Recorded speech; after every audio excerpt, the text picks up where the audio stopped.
In this tip of the day, let's take a look at another very powerful feature provided by OneCNC, and that's the ability to take toolpath that's been applied to one piece of geometry and easily apply it to a completely different piece of geometry. This is extremely important when working with family of parts, or if you simply just want to create mirrored toolpath.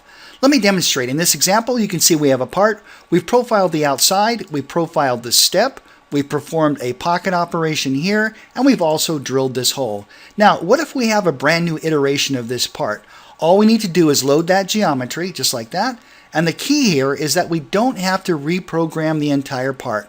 All we have to do is this, just right-hand mouse click on the machining operation, select Repick Path, and then simply select the geometry. It's as easy as that. Let's do that again. Let's right-hand mouse click. We're going to select Repick Path. I'm going to left click the direction, tell OneCNC where I want the profile to stop, right-hand mouse click, and there we go. How about the pocket operation for the circle? It's just as easy. We're going to right-click, Repick Path, left-click, and right-click.